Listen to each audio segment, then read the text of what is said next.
News Adilabad, Nizamabad, Karimnagar, Medak జిల్లాల పట్టభద్రుల MLC స్థానం ఎప్పుడు అధికార పార్టీకి అందని ద్రాక్షగానే ఉంటూ వస్తుంది.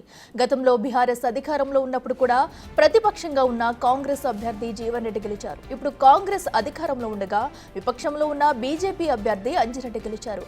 ఈ ఆనవాయితీ ప్రకారం కాంగ్రెస్ తన సిట్టింగ్ స్థానాన్ని కోల్పోయింది. మూడు పార్టీల్లోనూ ఈ ఎన్నికల ఫలితాలపై విశ్లేషణ మొదలైంది. ప్రత్యక్షంగా పరోక్షంగా లభించిన మద్దతు గురించి ఓటర్లలో చర్చ జరుగుతుంది. బీజేపీ కృషి కారణంగా గెలిచిందా? బీఆర్ఎస్ పరోక్ష మద్దతు ఓటు బ్యాంక్ షిఫ్ట్ కావడం కారణమా? ఆలస్యంగా ప్రచారం మొదలు పెట్టడం వల్ల కాంగ్రెస్ ఓడిపోయిందా? బీఎస్పీ తరపున పోటీ చేసిన హరికృష్ణ చీల్చిన ఓట్ల ప్రభావమా? చెల్లని ఓట్లు కీలకంగా మారాయా? ఇలాంటివి ఇప్పుడు ఆసక్తికర చర్చకు దారితీశాయి.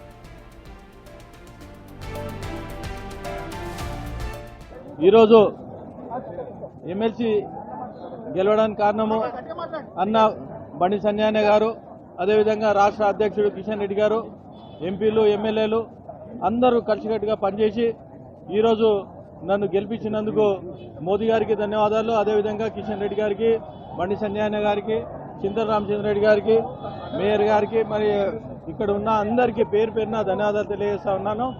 ఇంకొకటి, ప్రతి ఒక్కరూ ఈ పచ్చిస్ ప్రభారి రాష్ట్ర అధ్యక్షులు, తర్వాత జిల్లా అధ్యక్షులు, మండలాధ్యక్షులు, తర్వాత పచ్చిస్ ప్రభారి, ప్రతి ఒక్కరు అసెంబ్లీ కాన్స్టిట్యున్సీ కన్వీనర్లు, ప్రభారీలు, మండల ప్రభారీలు, ప్రతి ఒక్కరూ కష్టపడ్డందుకు వారికి పేరు పేరున నేను ధన్యవాదాలు తెలియజేస్తూ, ఓటర్స్ ఎవరైతే ఉన్నారో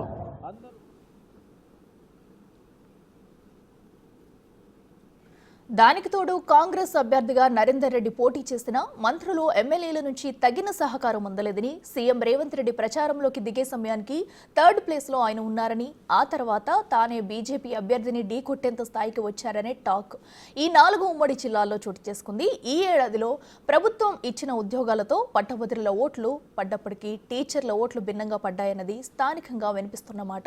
జిల్లా మంత్రులు, ఎమ్మెల్యేలు మరింత సమన్వయంతో పనిచేసి ఉన్నట్టయితే సిట్టింగ్ స్థానం నిలబెట్టుకోవాలన్న కసితో రంగంలోకి దిగి ఉంటే ఫలితం మరోలా ఉండేదన్న వాదన వినిపిస్తుంది.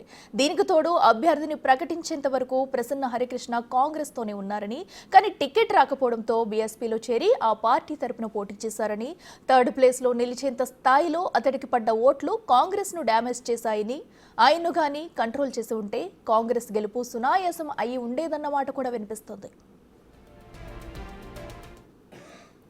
2 ఎన్నికల్లో విజయం సాధించడం మా కార్యకర్తలకు పట్టలేని ఆనందం. ఒక రికార్డు సృష్టించడం తెలంగాణ రాష్ట్రంలో. కిషన్ రెడ్డి గారి నేతృత్వంలో ఇది 4వ విజయం. 8 ఎంపీలు, 8 ఎమ్మెల్యేలు, నిన్న టీచర్స్ ఎమ్మెల్సీ, ఈరోజు గ్రాడ్యుయేట్స్ ఎమ్మెల్సీ. మోడీ గారు ఆదేశం ఇవ్వడం, కిషన్ రెడ్డి గారు మాకు సూచనలు ఇవ్వడం, దాన్ని మేము అమలు చేయడం, ఒకరికొకరు కోఆర్డినేషన్తో అందరు కలిసికట్టుగా పనిచేయడం వల్ల ఈ 2 ఎమ్మెల్సీలో మేము భారీ విజయం సాధించినాం. ఈ రోజు ప్రకటించినటువంటి గ్రాడ్యుయేట్స్ ఎమ్మెల్సీ ఎన్నికల్లో అంజిరెడ్డి గారు వారి విశ్వాసం, నమ్మకంతో ఇలా ఓటర్ మహాశయులందరూ కూడా నరేంద్ర మోడీ గారి యొక్క పాలనను గుర్తించి, నీతి నిజాయితీవంతమైన పాలన గుర్తించి, తెలంగాణ రాష్ట్రానికి కేటాయిస్తున్న అభివృద్ధి నిధులను గుర్తించి,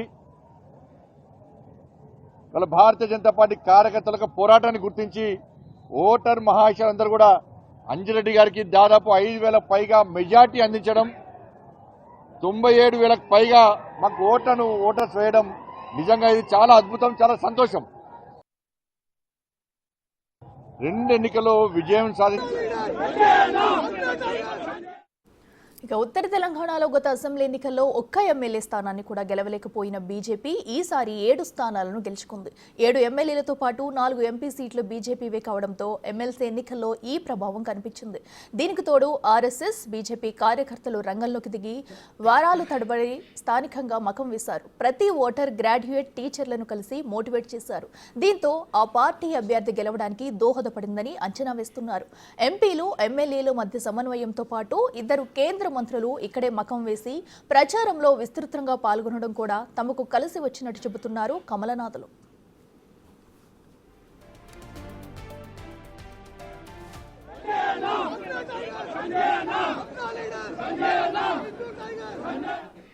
ఇదే అంశానికి సంబంధించి మరింత సమాచారం మా ప్రతినిధి శ్రీనివాస్ లైవ్ లో అందిస్తారు. శ్రీనివాస్, చెప్పండి, అటు ఎమ్మెల్సీ ఎన్నికల్లో అయితే అటు కాంగ్రెస్ అయితే ఓటమి పాలైంది, విపక్ష పార్టీ బీజేపీ గెలవడం పట్ల పలు కారణాలు అయితే వినిపిస్తున్నాయి. వీటన్నిటిని ఎలా చూడాలంటారు? పూర్తి అప్డేట్స్ ఏంటి?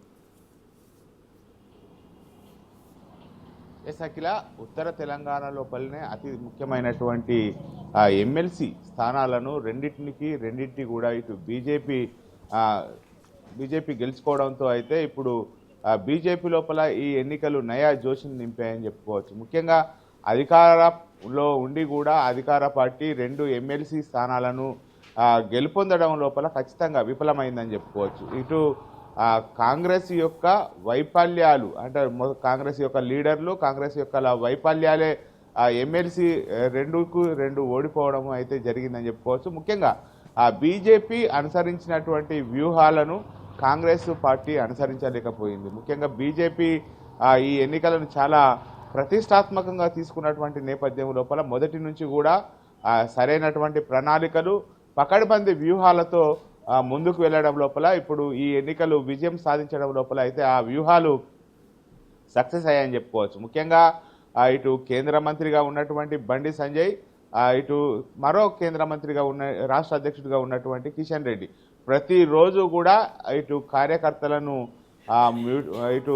కార్యకర్తలకు సలహాలు, సూచనలు ఇస్తూ వారి యొక్క ఇంటర్నల్ కాల్స్ మాట్లాడుతూ కూడా వాళ్ళను ఎమ్మెల్సీ ఎన్నికల కోసం సన్నద్ధం చేసినటువంటి పరిస్థితి కనబడుతుంది. వాస్తవానికి ఇటు కాంగ్రెస్ అభ్యర్థి నరేందర్ రెడ్డితో పోల్చుకుంటే అంజిరెడ్డి ఇక్కడ పరిచయం ఎవరికి కూడా లేదు. అయినా కూడా ఈరోజు అంజిరెడ్డి గెలిచాడంటే దాని వెనుక ఖచ్చితంగా బీజేపీ కార్యకర్తల యొక్క ఇటు కృషి ఫలితంగానే ఇటు అంజిరెడ్డి గెలిచాడని చెప్పుకోవచ్చు. ముఖ్యంగా బీజేపీ పకడ్బందీ వ్యూహం ప్రతి ఒక్క 25 మందిని కలవడానికి 25 విభాగ్ అనేటువంటి ఒక వ్యూహంతో బీజేపీ ముందుకు వెళ్ళినటువంటి పరిస్థితి. మొత్తానికైతే ప్రతి 25 మందికి ఒక ఇన్ఛార్జిని నియమించారు. మళ్ళీ 25 మందికి ఒక ఇన్ఛార్జ్ అంటే ఒక అసెంబ్లీ పరిధి లోపల తీసుకుంటే ఒక అసెంబ్లీకి 4 ఇన్ఛార్జీలను నియమిస్తూ, మండలాల వారిగా ఇటు ఇన్ఛార్జీలను నియమిస్తూ ప్రతి ఓటర్ను కూడా దాదాపుగా బీజేపీ కార్యకర్తలు తమకు ఓటు వేయమని చెప్పి 10 సార్లకు పైగా కలిశారంటే ఆ బీజేపీ వ్యూహాలు ఏ విధంగా ఉన్నాయో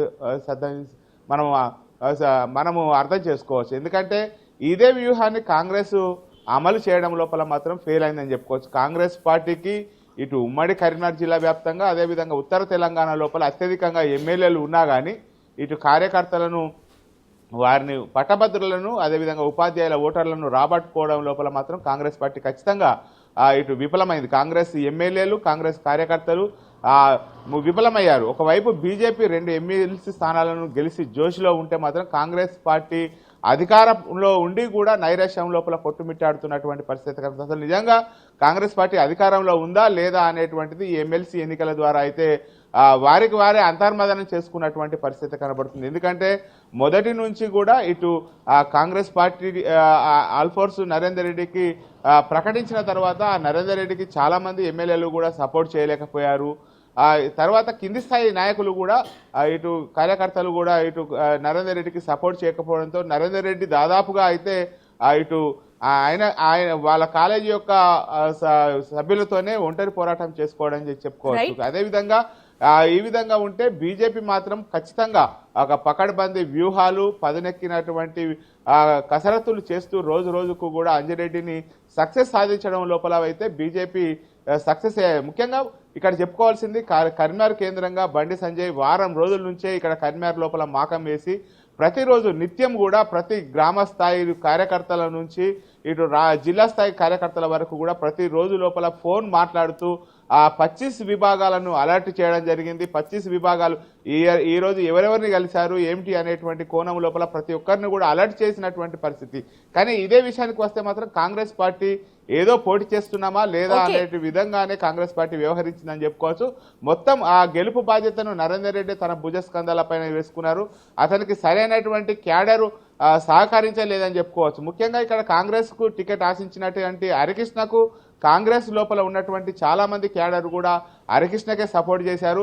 దీన్ని కాంగ్రెస్ పార్టీ నిలువరించలేకపోయింది. మొత్తానికైతే కాంగ్రెస్ చేసినటువంటి తప్పిదాలే ఇవాళ కాంగ్రెస్ పార్టీ ఓటమికి కారణమని చెప్పుకోవచ్చు. ముఖ్యంగా ఈ విజయం అయితే బీజేపీ పార్టీ లోపల ఒక జోష్ నింపింది.